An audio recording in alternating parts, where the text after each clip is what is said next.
Welcome, welcome everyone who is joining us in the virtual space today to celebrate two great artists here in our community, here in Jojage, Montreal. Celebrate this book right here, Dear Black Girls, written by Shanice, Nicole, and illustrated by Kezna, Dalz. We are so excited, all of us, to engage in conversation today, hold this space to really discuss the beauty of this work and a lot more around Black women artists here in our community. So thank you so much for joining us this evening. I want to start off by acknowledging and also celebrating Gabriela Kinte. This event is a co-presentation with Racines bookstore and Metonymy Press. So for those who may not be as familiar, Racines is a Montreal bookstore that Gabriela Kinte first opened in Montreal North or Montreal Nord, and it forefronts the histories, culture, and lives of racialized people. And now it is located on the Saint-Hubert Plaza. And shout out to Gabriela as well, who just won 2 Gala Dynasty Awards for her Black excellence. So Entrepreneur de l'année and Entreprise engagée de l'année. Shanice Nicole, author of this work, is a Black feminist educator, facilitator, writer, and outspoken word artist. She believes that everyone has the power to make change and dreams of a freer world for us all. Of course, all websites we'll make sure to put in the chat so that people can connect with everyone's work separately. Everyone has a website. Kezna Dalz is a multidisciplinary Black artist from Montreal. She cares about representation and portrays the beauty of womanhood, teen adult angst, and the worst of pop culture using vibrant colors. I was so excited to discover Kezna's work this summer when Kezna participated with the Fresque, Black Lives Matter mural that happened on St. Catherine Street, and then started following her on Instagram. And now I'm just saving up all the cash so that I can purchase one of her works to beautify my home. Maguy Métellus, who will be engaging in conversation with us tonight as well, is a Haitiano-Québécoise, mother, grandmother, militante Afro-feminist, human rights advocate, diseuse, and animatrice. In May of 2016, Maguy co-founded the Lecture Logos readings with Montreal author H. Nigel Thomas and the late Horace Goddard.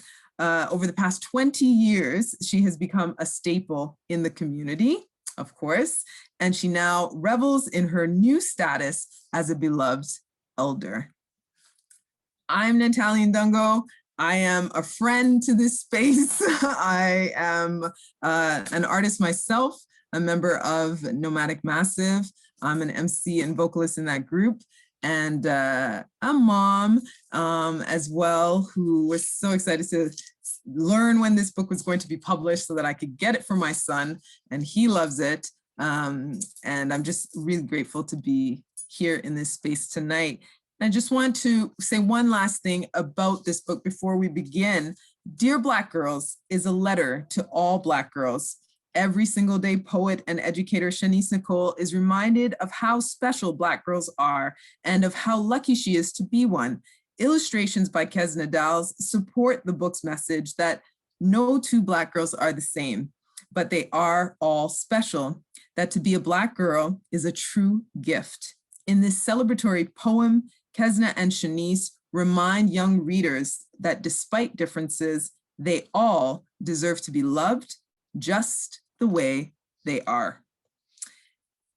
Shout out to Kay, who is doing our closed captioning. And so that's going to be available throughout the event.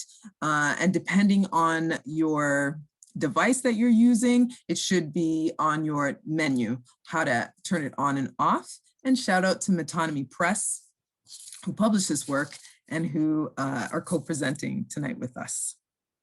I'll pass it on to Maggie, who will open up what we'll do next.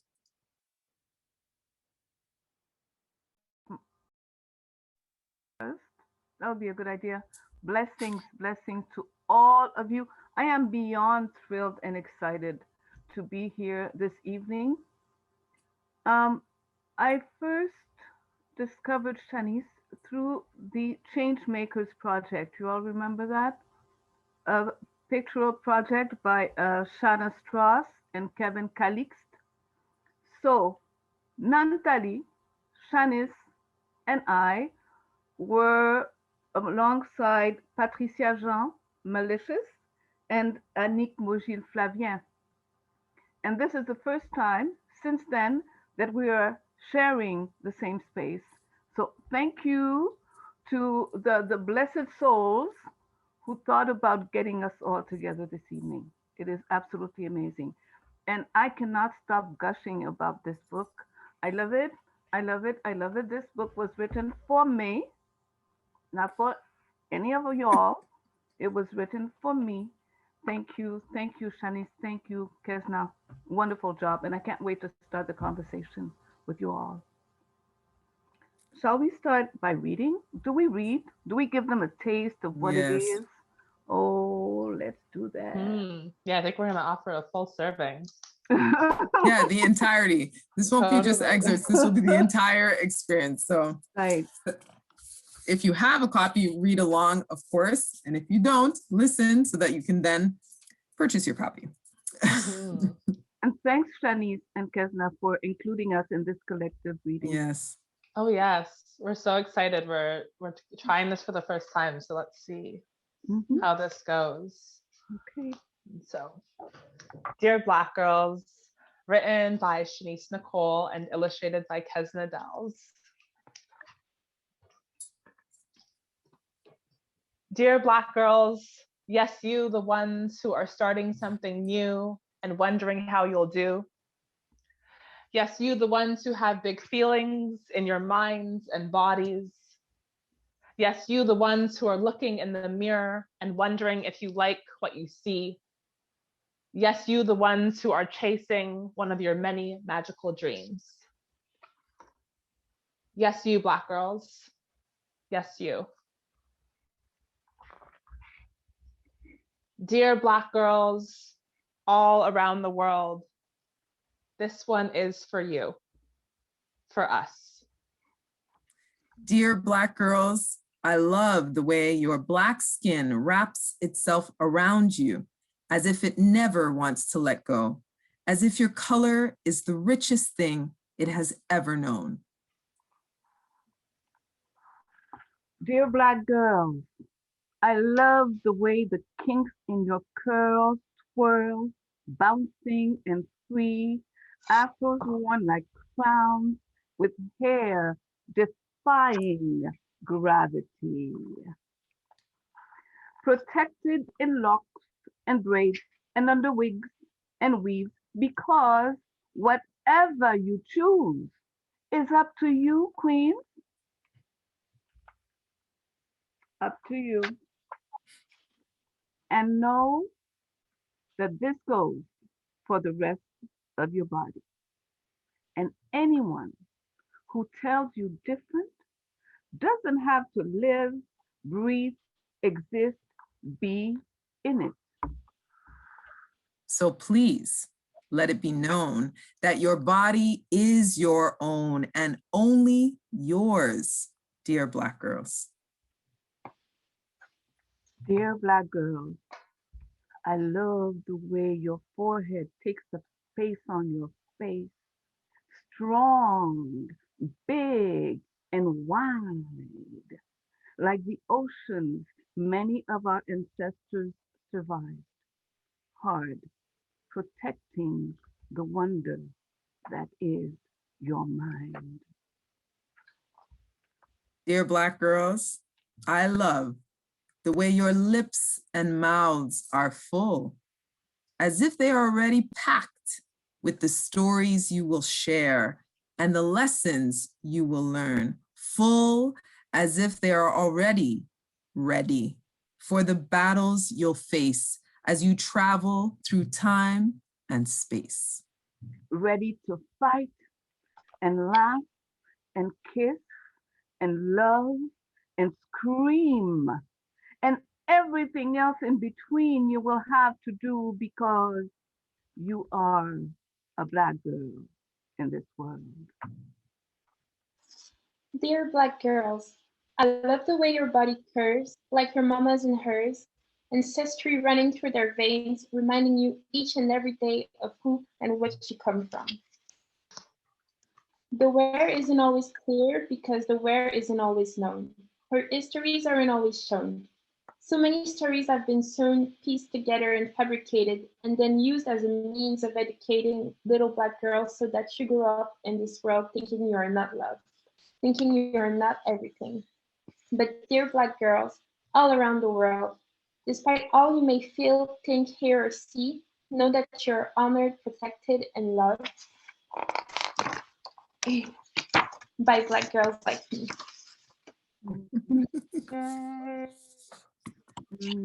Oh, that was so lovely. This So is a play, great. by the way. Oh my goodness. Love, So- love, love, love, love, love. That should always be a collective reading. I love that. I agree. So I think I'll end with the author's note. which is at the Yes. back of the book. So dear Black girls, every single day I am reminded of how special Black girls are and of how lucky I am to be one. I originally wrote the poem Dear Black Girls in the summer of 2015 and dreamed of turning it into a children's book one day. I remember sharing that dream on a stage that summer, and because I did, a friend connected me with a friend, and the rest is history. So I want to remind you to always write and speak your dreams into existence. As Black girls, we are often told that our dreams are not possible, but know that they are, and so are you. Dear Black Girls is a letter to all Black girls. No two Black girls are the same, but we are all so very special. We come in different shapes, sizes, and shades. We are of different ages and have different abilities. We come from different countries and have different ethnic backgrounds. We speak different languages and believe in different spiritualities and religions. Our families look different, and so do our friends. We define and embrace our own genders and sexualities. Everybody and everybody is different, but despite our differences, we all deserve to be loved just the way we are. I hope you will read this book whenever you need a reminder of why Black girls are so special. I hope it will bring you joy and connect you with other Black girls all around the world, because to be a Black girl is a true gift. And I hope that this book will help you treasure that forever. Love always. Love you, Shanice. Yes, love you indeed. Love Thank you for All of this. Love you, dear Black girls. Mhm. If I may jump on this. Yes. So you talk about not only write and speak your dreams into existence. And I am reminded of a story you shared with us in 2019 when the fantabulous Stacey Ann Chin was coming to Montreal. And you wanted to be there to share the stage, and you had the boldness to take steps. So not only write and speak, but take a move. Could you please tell us the story? Mm-hmm. Yeah, and thank you for reminding me of this story because I forgot about it.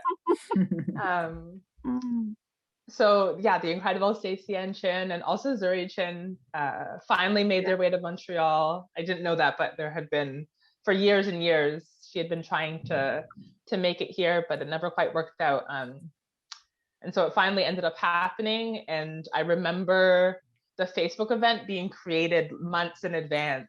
And it was one of those like kind of placeholders with details coming soon.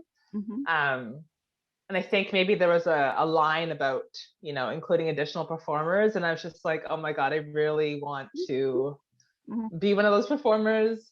And so I sent an email and I was like, I'm pretty sure I said, I know this is bold, but Stacey Ann Chin is coming to Montreal. I don't know if you already have, artists in mind to open for her or to share, but I would love, to be considered.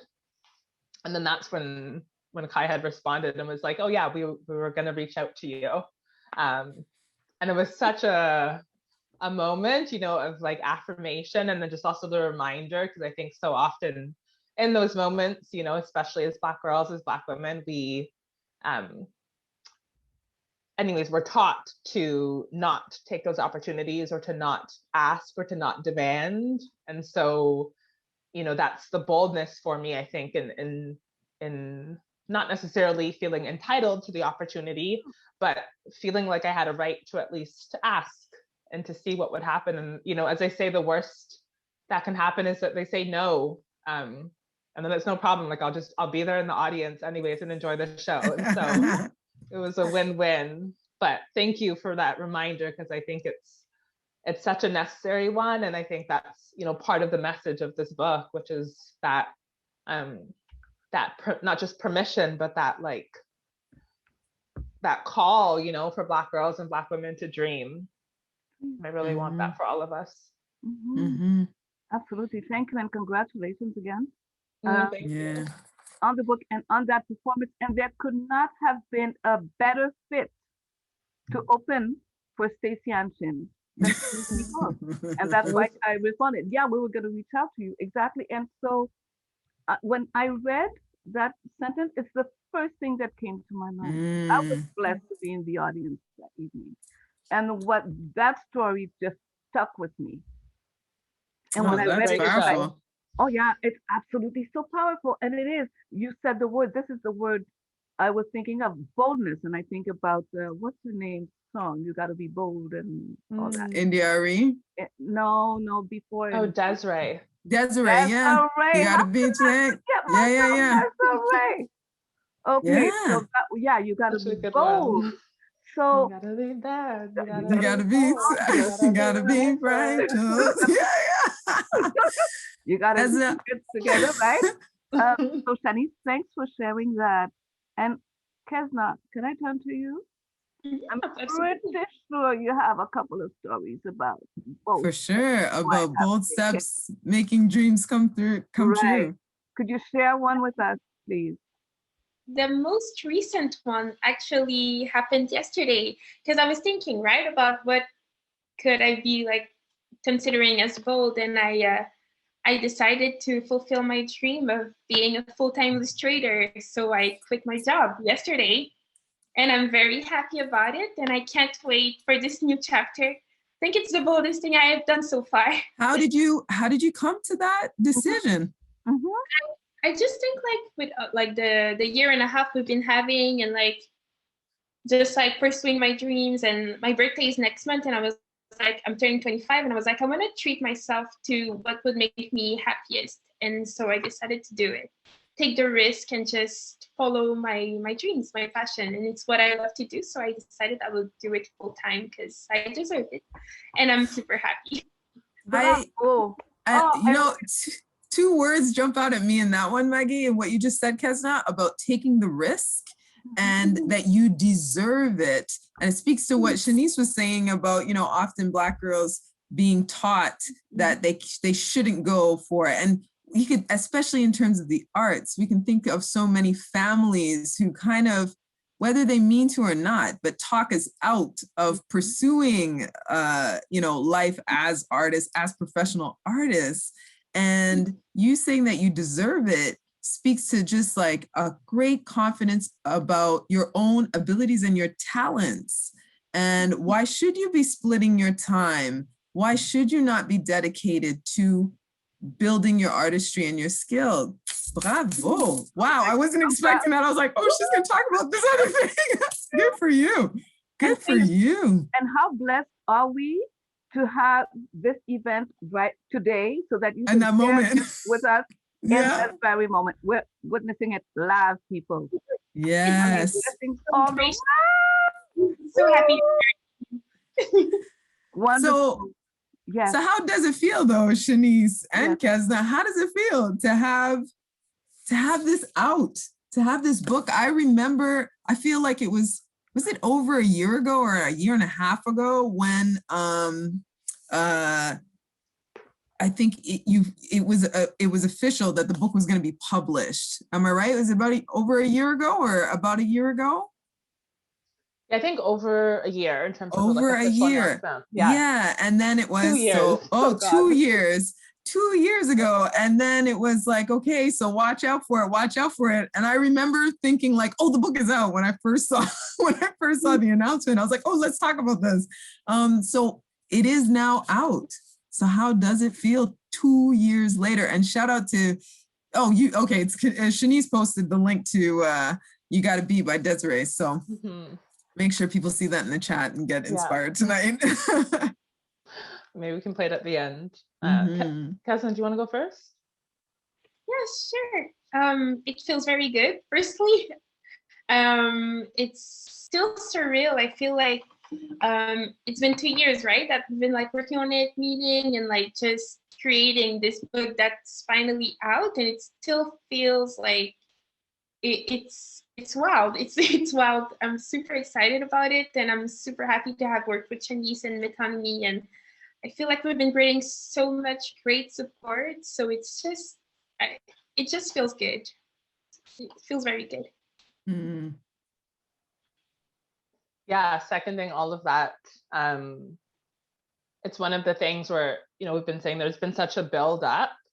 And so then February came, as February does every year, it just like barrels right through. And then the book was here. And then just like so much happening as well. But, for me, this book has been like this central kind of moment or experience of joy that I get to return to. Like it sits on my desk and I just like look at it, every day, and I just like see this thing that we created. And so even with all of the noise and all of the distractions, all the responsibilities, it's just like, whoa, like this book is here. And we have talked about it for so long, we've dreamed about it for so long, visioned it for so long, and lots of different kind of I think obstacles is a good way. Like, obstacles kind of were in the way, I think, through the process, but such great like learning opportunities. And I think that's also one of the special things of working with Metonymy Press, and particularly a small publisher, a small and independent publisher as well. Like we really just had full autonomy over the process. And so even when we had to like make adjustments, like, things were possible. And we just have the space to do that. And so now that it is here, and all of that feels like so worth it, because the response has just been overwhelming and beautiful, and everything we could have like possibly imagined, and beyond that as well. And I'm just like, it's only been a month, and that is wild to me, because, there's so much more to come and so much more in the works. And some drops. We're listening. Some drops. Some more to come, like an animated series. I don't know. My goodness. So many potential ideas. I know that's like, something that I think we had from the beginning. There's just been all of these different like options, for what could happen with the book. So that's also exciting, just to kind of like be in that space of like, oh, well, what can we do with it now, and where can it go, and how can it grow? But also just being present in this moment and celebrating what exists in right now, I think is also really important, and not that kind of like constant push of like, okay, what are you doing next? And I think it's just so important that we like take this time to kind of celebrate what we've done, collectively created. Yeah. Wonderful. Yeah. May I jump in? So, because you opened the door, so I have to ask, in the works, could there be, and I have 2 or 3 questions, an audiobook, a French translation, and maybe the possibility to acquire some of them paintings? So, that's the both of you. Yeah. Well, definite yes to the first 2. So there'll be an audiobook available. or audio copies available, and we're in the process of like looking into French translation, which is exciting. And we also will have copies available in Braille as well. Oh, So great.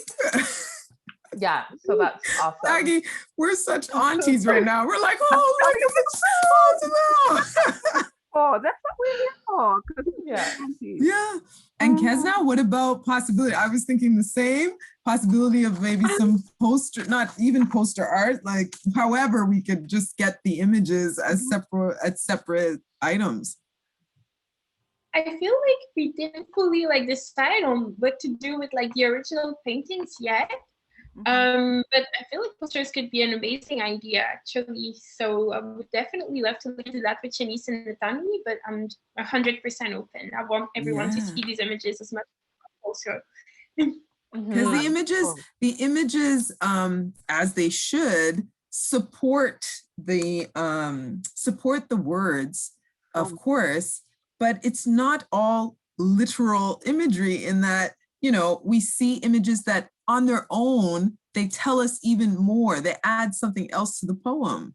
And that's what really I appreciated about the way you approached the illustrations. So of course, each aspect of this book could stand on its own as a poem on its own, artwork on its own, and then coming together, it's just that much more rich. Absolutely. Yeah. Absolutely.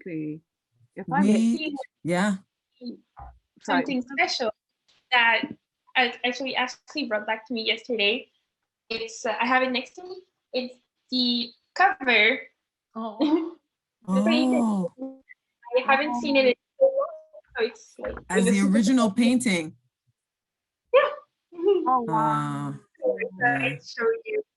Wow! So Thank you. Have it, of course. Shanice, was the original poem written in a notebook, or did you jot it down somewhere real quick?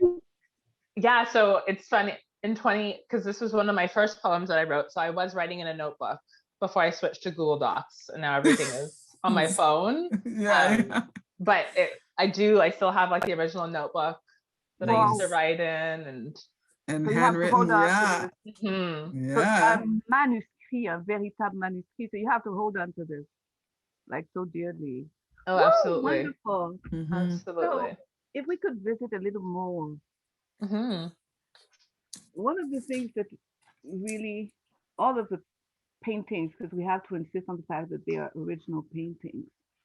And I was drawn to the fact that, you know, you have combs and butterflies all throughout the book. So comb, hair care, combing. There's actually one painting that is of, you know, a séance de coiffure. So two things. First, I'm reminded that in the Change Makers series that Shanice Cross and Kevin Calix put together, so the object that Sana chose for me was a comb. And to her, it symbolized, among other things, the care. Okay. So I would like for both of you to share some of your hair stories, but also to tell us why you chose this specific model of combs, because there are like a gazillion models of combs, and if there's a special story related to that, because we know Black girls and the hair thing having to do with good hair, bad hair, don't touch my hair, and everything else and also what we have come to learn about the intricate designs in the hair of our ancestors and many people who carried it, and how there were maps drawn. So there's so much on the road to freedom. So there's so much about hair, and the seances where grandma is combing your hair and then she smacks you because you can't sit still, or it is just, oh, come, baby, come. Let me spend some love and quality time with you. Let me do your hair. So Maggie, do you all want of that.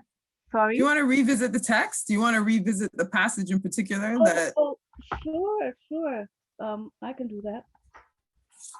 Dear black girl, I love the way the kinks in your curls twirl, bouncing and free. Afros worn like clowns with hair defying gravity. Protected in locks and braids and under wigs and weaves, because whatever you choose, it is up to you, queen. Yes, thank you. Yes, beautiful. I really beautiful. So, ladies, two-part question. If you have any hair stories of your own, do you want to share? And please tell us what made you decide this specific model of comb. Kezna, you want to start with the artistry and your hair stories? Well, history. I guess like I was thinking about that the other day actually, going to like my aunt's house or just being like at my own place, like living with my mom. There was like this big box with all the elastics, all the combs, all the products. And I was so amazed by it because it was so full with many different things, different colors. And I loved the little elastic with the bulgogo, like with the little With the balls at the end. bobbles? Yeah. I was a fan of those, and I feel like it's just a box of like magic pretty much, because it was like so many options. And when my mom would do my hair, I would just be like, okay, so what do you want to pick, or like stuff like that. And it's just like, I feel like it's a great memory because it means so much, because it was like a ritual to get my hair done, right? As a kid, even if it wasn't pleasant at all, I would always be satisfied with the results, but like the process was rough. But I don't know, like just like thinking about a box with lots of things to do, like so many different hairstyles. I'm very thankful for these memories, having my hair done by my mom. Mm-hmm. Do Yeah. you want to share, Shanice, and then I can talk about the comp? Mm-hmm. Yeah, totally. Yeah, I love that experience of just like, you know, even if we have different stories, like the connection through hair in some way. And also how that like transcends gender as well, you know, like we all have like this collective experience of like learning about our hair, getting our hair done, figuring it out, the process, the products, so many products, you know, and like the evolution of products as well, like Dax. I have this one poem. I'd have to find it because it's a really old one, but it was based on, I like walked out of Vendôme Metro back when I used to like go on the metro.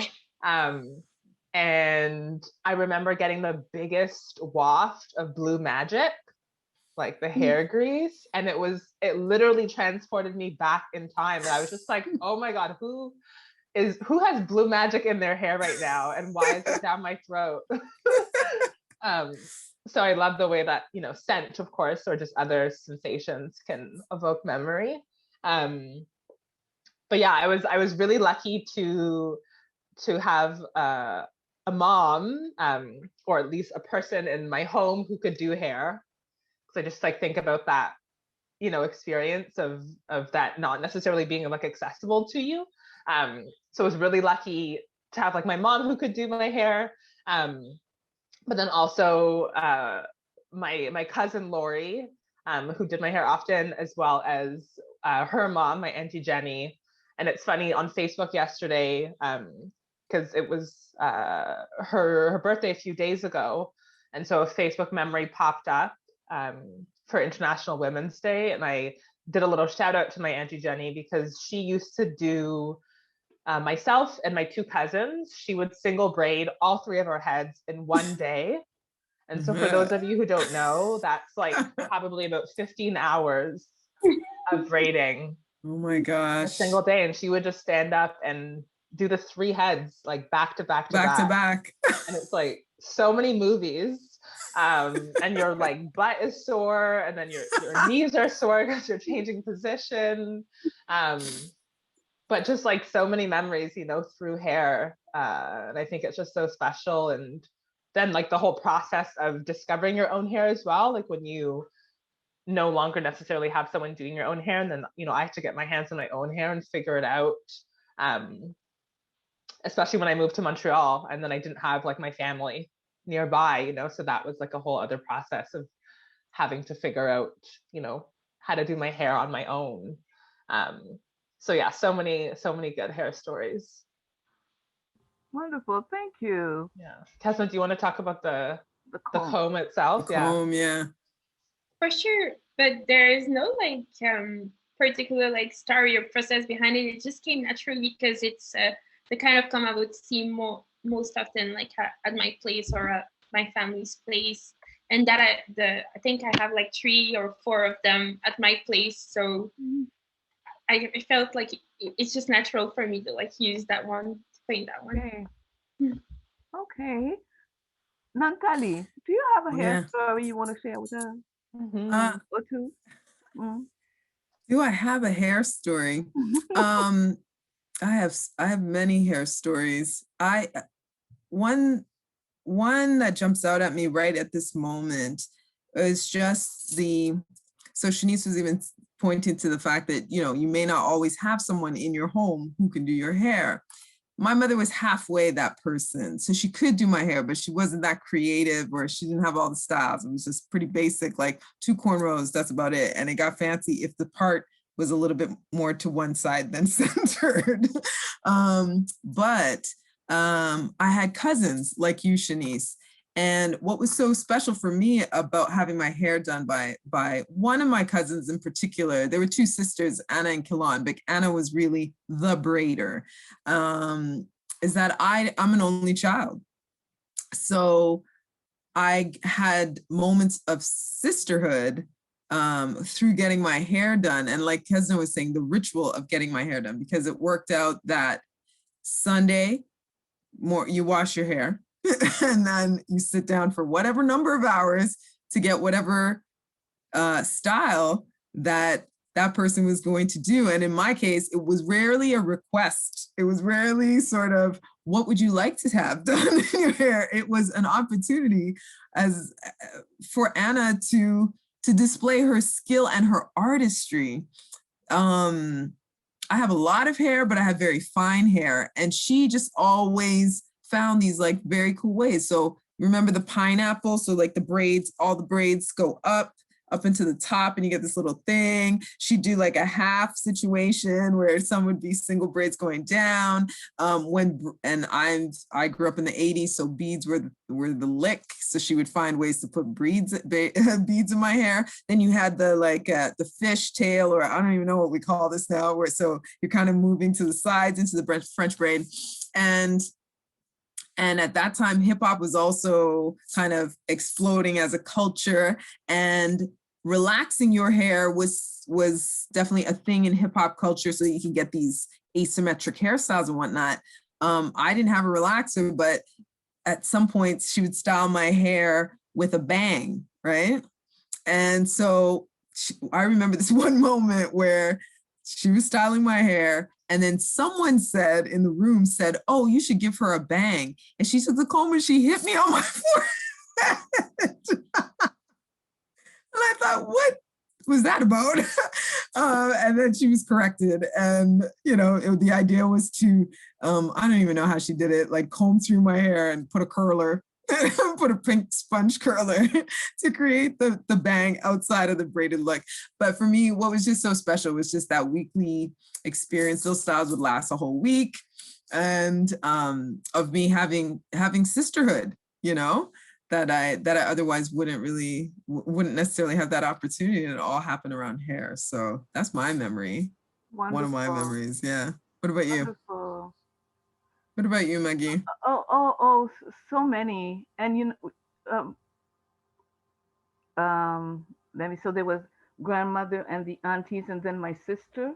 And what is so fascinating is that my granddaughter, the first granddaughter, no, the second granddaughter, I shouldn't say that. She's the second child of my daughter, but she's the second granddaughter because she comes after my son's daughter. Okay, let's not get everything confused here. So she loves to braid and she has such a talent for it. It is amazing. The child is 11 years old. You should see the braids that she does.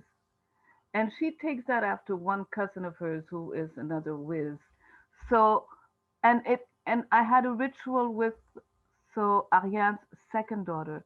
I used to go babysit and she was small. So when I would go, I would take the opportunity to wash her hair and comb her hair. So she was barely 2 years old. And so she knew the day I came, she would go and get everything she needed, the shampoo, the cream, the comb, the brush, as soon as I walked in, because she knew, okay, this grandma's gonna take care of the hair now. And it is a ritual in many in throughout our family. And it's that moment, and it's also the sitting between the knees, right? Entre les jambs. There's something about that.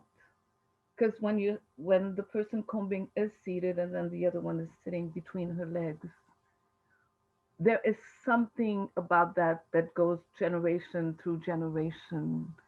And so yeah, so I really loved, among other many things, that image, you see, and the comb and the comb.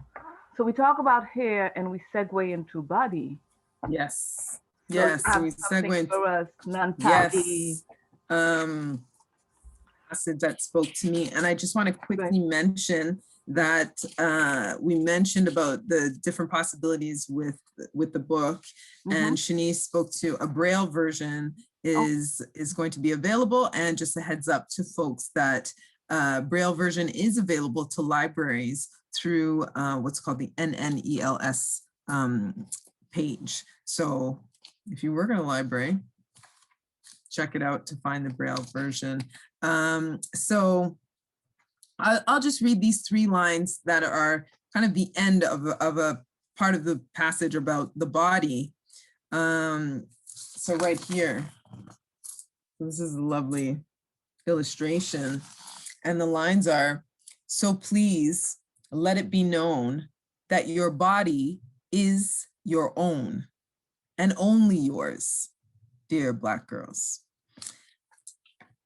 I instantly thought of, we talked so much about the histories of our bodies, of the bodies of Black women, and how our bodies as Black people have been, not always, but have in this current iteration of history been violated and in face of violence, all kinds of variations of that. And so my first thing was, wow, I was comforted by that message, speaking to maybe a younger self who might have been negotiating, who is this body for? Is this body, is this body mine? Is this body meant to entertain? Is this body meant to run and jump for somebody else's benefit, or goal? Is this body meant to please someone else? And so that line, those lines really resonated with me in that way. And then I started to really think about how just in those 3 lines, we're able to have an offering that kind of, I don't even want to say juxtaposes, but it's made me think about music and the kind of lines that we might hear about the Black female body in certain musics that we listen to, especially in Black culture, where the Black female body is sort of described in a possessive way, or described as a tool to be used for someone else, for somebody else's gaze always, and not necessarily in a loving way. Under the guise of empowerment, it can sound like, and I just thought in those 3 lines, Shanice, I just felt like, whoa, those lines just recentered sort of ownership of the body, and especially to any reader who even might feel that their body was being threatened in some way, in some real way, or who might be, consuming art music or other art that might suggest the opposite of what those lines are saying. And so I just wanted to speak to that in particular, why it was important to sort of to include those last three lines, because the lines before already said, you know, wonderful things about the Black body. Yeah, thank you for that question. Yeah, I think it's important, and you know, I think regardless of the genre of music or like even the form of media, it's a message that we kind of see repeated throughout, right? Thinking 100, about, yeah. Black folks more broadly, women more broadly, people more broadly, you know, that idea of, I'd say like lack of consent, lack of agency, lack of autonomy, like so many of these things that we're taught, and in many ways like trained out of. Like I'm forever thinking about like babies and children, and I'd love to hear like, you know, more about your experiences as mothers. And it's like, you know, babies and children have a very, very innate sense of like themselves and their bodies, and they use their bodies to communicate, especially before they like start, you know, exploring words, if that's the way that they're going to communicate. And so it's really interesting how I feel like we're trained out of that. We're trained out of that knowing. And that's just like enforced by all of the messaging that we get around us, that like our bodies are not ours. So we like lose our capacity to know and be familiar with our body, to trust our body. And so that was really important for me to put into this poem, especially because I wrote the poem in response to a lot of violence that I was seeing against Black girls and Black women. So it was kind of a direct response to that, but then also like this kind of like soft reminder where, as I say, there's lots of moments in the book, that's one of them, that you could just like read over it and not pause and like dive deep, but you could also just like pause right there and open up a whole conversation, you know, that could go in like limitless directions, which is what I really hope for this book, is that it like is like used, you know, as like a teaching tool, or at least like an opportunity to open up space for conversation, especially conversation that like we dictate to be like taboo, right? And so I want readers to be able to, like, as you said, to pause and be like, whoa, like what does this mean about me? And either how does this like either affirm or challenge what it is that I've been taught? And I think that's so important. And, you know, for me, that's been like critical as I've, you know, continued to age or whatever, to like grow up, and just like thinking about, you know, experiences as a child, and particularly experiences in my teen years where, you know, you come into an awareness of your body in a very particular way. And I was very, very curious.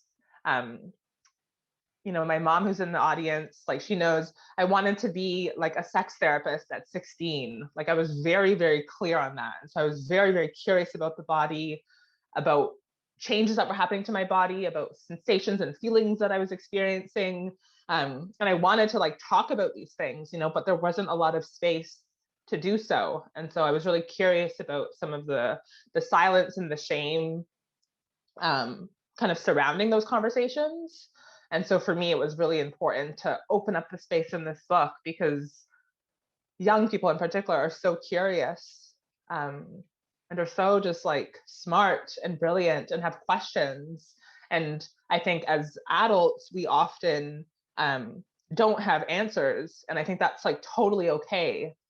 But I want to encourage people to use this book and other, you know, books and sources to kind of like explore those conversations that feel a little bit tricky, right? Like, how do you have a conversation with your child about body autonomy and agency, and you know, the world that you can create at home versus the world that they're going to have to navigate when they go outside? And like, I don't have those answers, you know, I'm just as curious, but I think it's I always say I always have like way more questions than answers. And so I've like used the book as a way to kind of insert some of those moments so that people can unpack, and think about it, you know. But I'd love to also hear for both of you, you know, as parents, as mothers, like that experience of not only for yourself and like engaging in that lifelong learning process of learning and unlearning, but then how do you teach that to children? Wow, deep. So what is yours? Nobody is allowed to do to you what you do not allow them to do. And it starts, and this is a process for me too. And I have to check myself every now and then. Okay, so in our cultures, it's you see an older person, va faire un bisou à tel, go kiss auntie. And the child says no. And you're like, don't be a brat, don't be a pest. People are gonna think that I don't know how to raise you. Go kiss, I tell you. Or the auntie takes and grabs you and the child don't wanna. So I've been learning to say no, the person, no, you don't have to go. No, and to tell the elders, no, the child does not have to come and kiss you. No, the child does not have to accept that you're hugging them. No is no. Oh, but Maggie, what is that? Yeah, and I have to check myself because sometimes I will do it and then, no, I'm sorry. Or, oh, Grandma, I don't want to take a picture. Oh, come on, take the picture for Grandma. Isn't Grandma nice to you? And then what are you telling the child? That if you're nice to them, they have to accept to do something against their will? What you talking about? Go apologize to the child right now. And so it is, and it's from the cradle. As soon as you were saying, I don't know if it was Shanice or Nantali saying, you know, that the child communicates with the body, the baby. And as soon as you see that sign that the child says no in whichever way they can at the stage that they're at, it has to be no right there to teach brothers and sisters playing as kids. No. Oh, come on, come on, come on. And to teach them, your brother says no, you stop. Your sister says no, you stop. Yeah, but it's just a game. No. They said no, you stop. End of the conversation. And we have to, as adults, we have to reteach ourselves that and constantly repeat that to ourselves, that this is how we will bring about a new way of living, a new society. Because if we do it, we have to be the ones to start doing it, to say, if the child says no to me, I have to accept that it is no.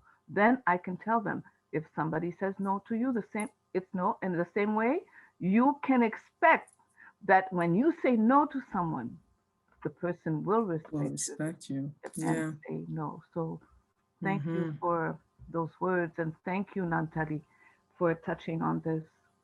So I love that you said, oh, sorry. No, I was going to say, exactly for time, I was going to just keep my thing very short so that I could ask you something specific, you, Kezna, about body, but go ahead and add what you want to add. I just wanted to tell you, Maggie, that I love that you mentioned apologizing to the child. I feel like it's not something that is done enough, and that it's the best way to teach them, right? So thank you for saying that. I've noticed situations of like parents or guardians like having conversations between each other about how something was done wrong to the child, but not necessarily addressing it to them. So I think it's so important that you mentioned that. Thank you. Thank you, love. We're learning. We are learning. Exactly. And there's so much deconditioning, reconditioning that happens throughout the process of raising children. One of the things that I know around the body that for me was very important to instill in my son very early on was not to make anything shameful about the body. So he's always known the word vagina, penis, whatever the word is, it's the actual naming of the body part. I refuse to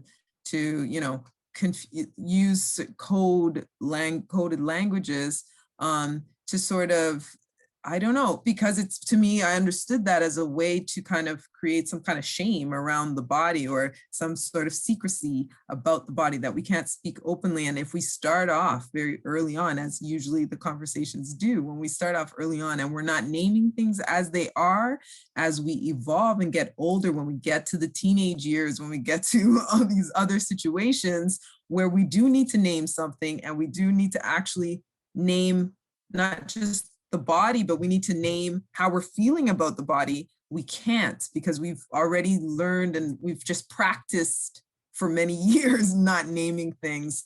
And yeah, so that was something I just really have felt staunch, like just standing firmly on that, you know, even though in our families and in our cultures, you know, people want to say these little nicknames thinking that it's like some sort of playful thing, right? But Kezna, my question to you also about the body is that you as an artist only draw the Black female body. And I want you to just share with us why that is so important for you as a visual artist. Well, I guess one of the reasons is it's healing for me to do it, right? It's like a way of like reconnecting with my own body and like showing a vulnerable side of me. And also it's important to me to represent as many different bodies as possible and to put it out there so people that I mean, I share it with everyone, right, on my platform, but people that I want them to feel like represented and seen, see my art and feel great about it, right? So I guess that's one of the reasons, but also I really like to show vulnerability and also to promote like reconnecting with like the self. And I only recently started drawing like clothes, and I think it started like, I mean, obviously for the Black girls, because like it's a children's book, but also it's been fun to do it, but I really prefer drawing naked bodies because I feel like it works with the fact that I like to depict like different emotions, and I want to show them in like the most vulnerable way, and like I feel like it just connects, it works together, right? Thank you. Yeah. Thank you. So I don't know how much time we have, and then we have to go to the. I know. So right now it's just a few minutes after 8. We're supposed to wrap at 8:30. We want to leave, I hope, for at least 5 minutes for the Q&A. I like to say 7. I don't know. I always say 7 for everything. When people say how late you're gonna be, I'm like 7 minutes. I'll be there in 7 minutes. So let's leave 7 minutes for Q&A. But if I would like to touch on something. I don't know how to present it or anything. Just to say, big, tremendous shout out for this page. Trilingual. Yeah. May I read it? Yes. So the text, the part of passage of the poem is, and everything else in between you will have to do because you're a Black girl in this world. And the image is a green board. Oh, there you have it. So the quiz, I am, choices, smart, strong, creative, powerful. Je suis gentille, belle, puissante, moins intelligent, gentil, fort, belle, créatif. Haitian Creole.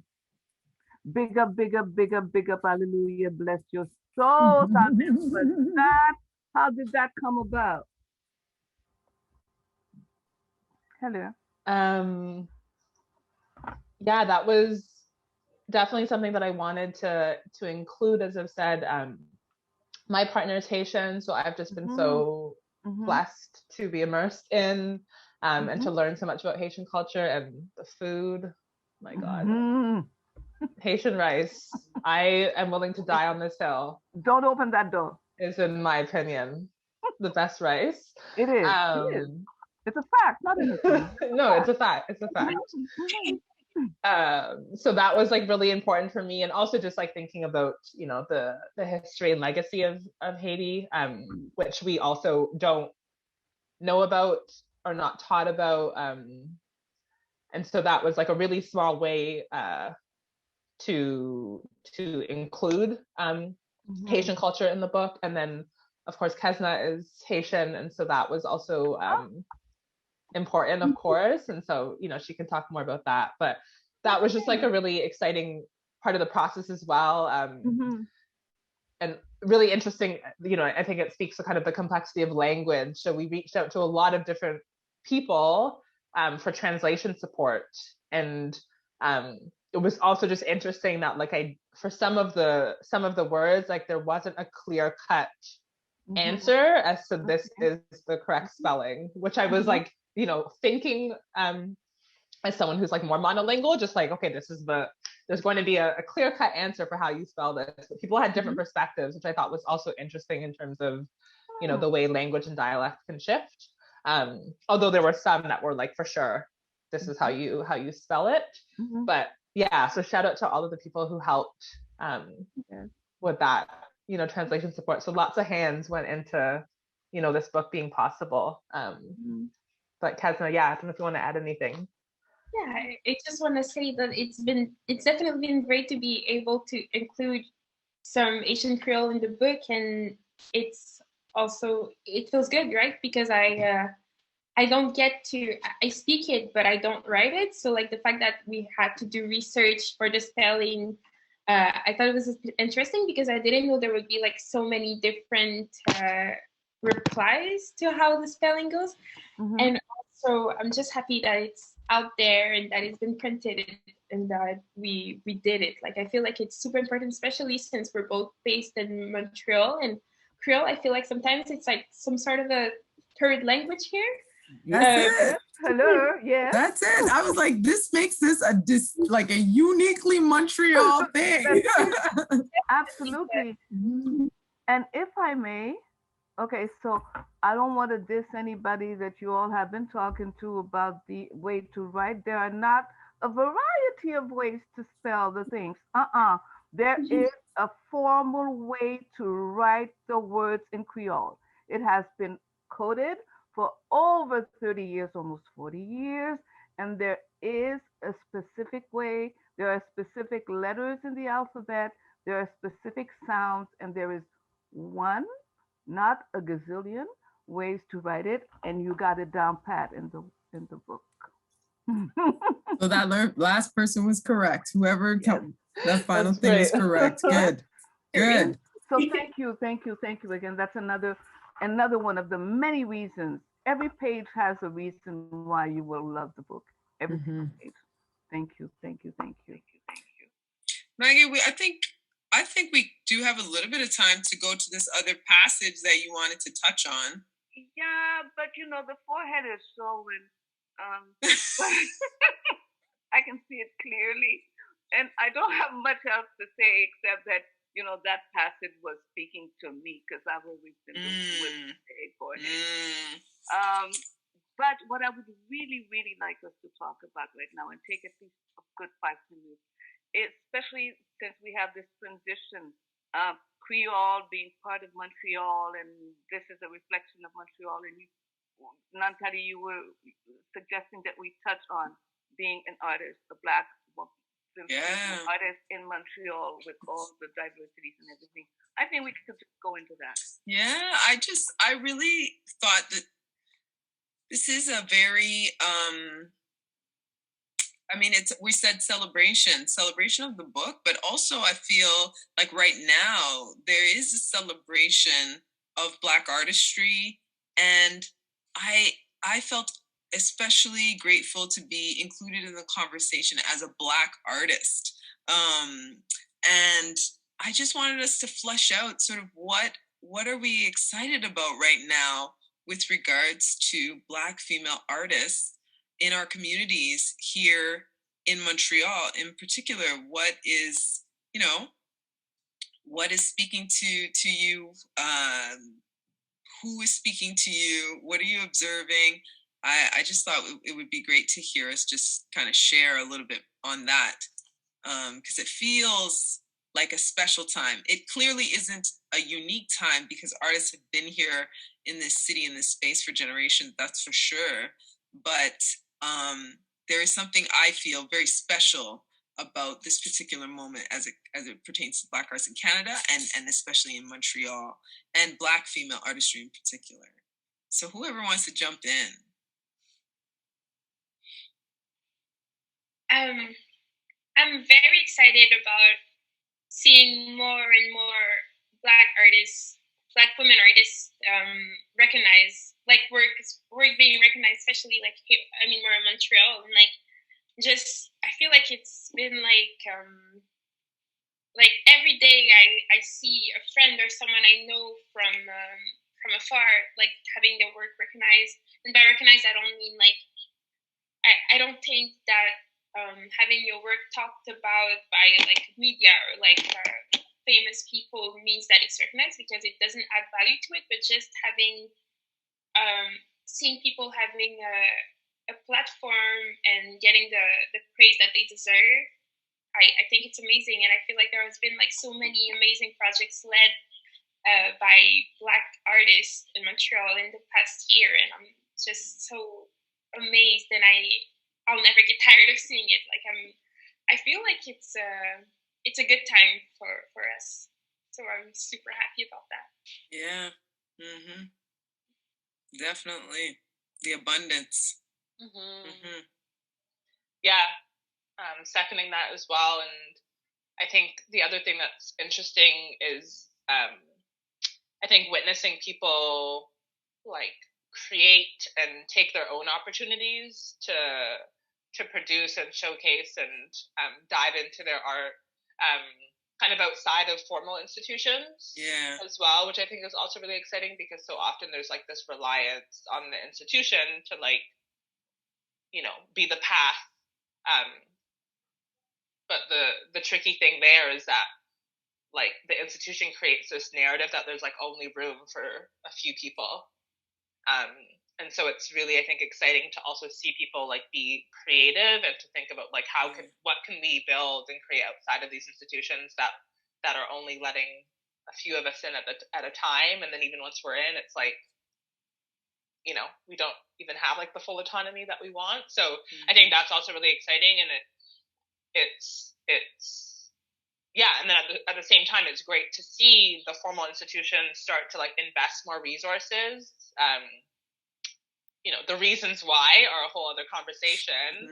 But for me, it's like, how do we like kind of capitalize on those opportunities in the same ways that, you know, our bodies and our skills capitalized on?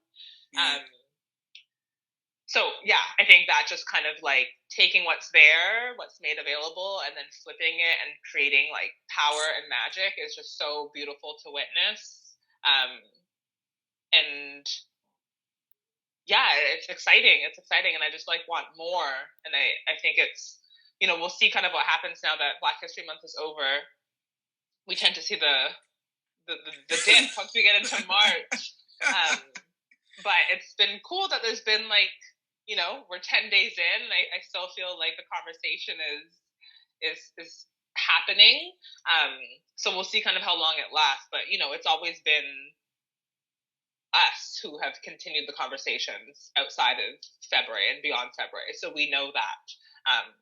But yeah, I just think it's like an exciting time. And I think, you know, Black people locally, broadly, internationally are, you know, I think recognizing the fullness of our power and our capacity. And that is like, you know, there's nothing more exciting than that. Mm-hmm. Mm-hmm.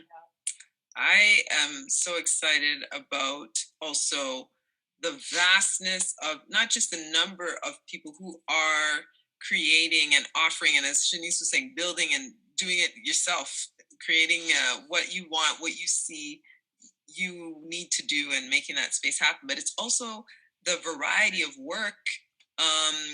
So in any discipline that is, any domain in the arts, it felt, you know, growing up here for a long time, we were limited, or we thought we were limited to dance and to music. And so many people that I witnessed around me were visual artists, for example. They were drawing all the time. They were making their own things, but they weren't being taught, or the conversation was not coming up for them to go further with that, to express it even larger than, that notebook, and share it rather. So that for me is something really, really special that I love, that I'm seeing. And also the fact that people are taking matters into their own hands and saying like, yeah, that's art, but this is art too.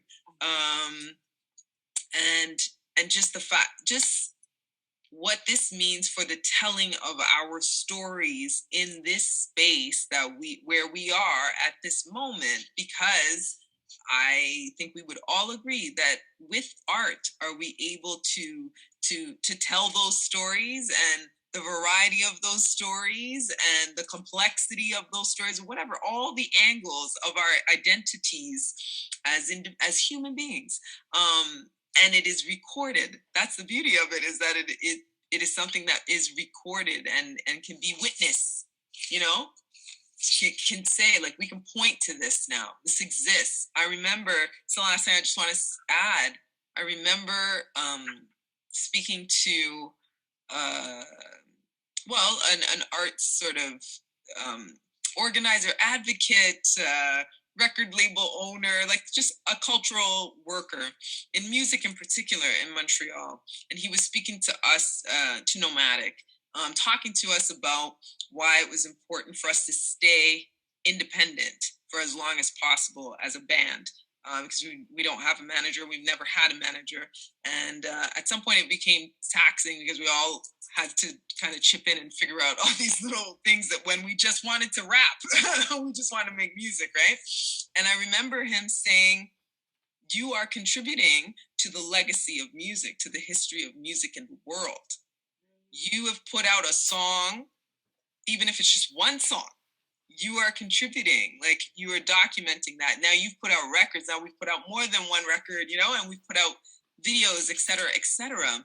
And all those things contribute to the history of the world and the telling of all these different stories. And that's what is exciting me the most about the abundance and the talent of Black artists and Black female artists in the city, especially right now. Yeah, for sure. Congratulations to all of you. All of you. It's so amazing. Like, really. And like you were saying, it's dans tous les domaines. Voilà. Like, yeah, there are no boundaries, right? And there's nothing, well, we've always known that there was nothing that we set our mind to do that we couldn't do. But now it's become not abundantly clear. It's like your generation has, it's sort of almost part of your DNA now. It's like, what you talking about? What do you mean no? What do you mean I can't? What's that word? Spell it for me, please. And you are testimonies to that. And Kezna, particularly Kezna, as you shared with us earlier, that you made this bold, powerful move to chase your dream. And just say, that job, nah, I'm quitting you. Got better things to do. So, and it's like, wow, power to you, power. And Shanice, in so many ways, you have taken on projects that people were looking at like, what is the girl trying to do? What? And you just went about it because you felt that that's what you had to do. That's all. And succeeded. And Nantali, the record speaks for itself. So it's like absolutely amazing. I see it, I want it, I feel it, I dream it. Now I'm gonna find a way to make it come alive. And there's nobody who's gonna stand in my way. Nuh-uh, let them try. Okay, I've spoken. Okay, do we have questions? From the audience, do we? We have maybe one or two. There's a question that came through. There is a question that came through? Okay. Yeah, someone wants to know, who are the Black girls and women that we look up to or admire? Great question. Yeah. Everyone wants to. Go ahead, Shanice. Or Maggie. Yeah. Shanice. Yeah. Okay, yeah, I can start. Well, today my grandma Sheila, my maternal grandma, she turned 89 years old. Hey, Grandma! Happy birthday to my grandma. Life, yeah. Yeah, and just like a powerhouse of a woman, of a person, and you know, it's like the matriarch of our family, and had 7 children, all of whom had several children as well, and so you know, we have like this massive family across borders and oceans, but yeah, I definitely think about her, you know, in terms of inspiration, in terms of wisdom and strength, and yeah, what it means to sacrifice, but to also like know your own worth. So yeah, definitely thinking about my grandma today. That's so cool. Yeah. Kezna? Intimate answer would be my mom. She's my favorite person in the world, and I love her and respect her. Oh, hi. No, sorry. Hi. Dropped in. Yeah, sorry. So your mom, you were saying yes? He just came because he's going to bed. That's why. Okay. And I wanted him to see. I wanted him to see the 2 artists. We would like to see him again, please. Il est parti. Désolé, il est parti. Mais j'avais écrit sur notre calendrier que j'avais cet événement, and I wrote Dear Black Girls event, and he says, "Oh, Mom, you're going to talk about the book?" I'm like, "Yes." He's like, "As with the woman who wrote it and the woman who did the art," and I'm like, "Yes." So I wanted him to see you. That's why I pulled him in. Sorry. Go ahead, Kezna. No, I was just saying that the intimate answer would be my mom, because I love her and respect her endlessly, and she's my favorite person in the world. But the more abstract answer, I guess, would be every Black woman and every Black girl that I meet, because I feel like we carry so much history that there is something inspiring in all of the Black women and all of the Black girls that I meet. So, yeah. Nice. Sally? Oh man. So many.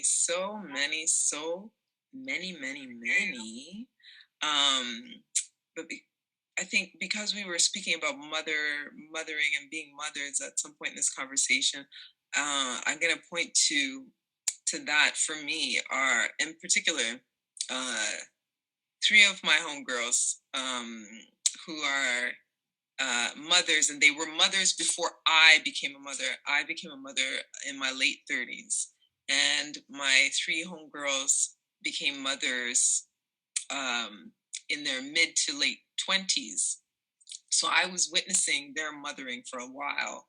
And when I became a mom, Dawn, Nadia, Rowan, these 3 women just helped to teach me a lot about mothering in this particular time.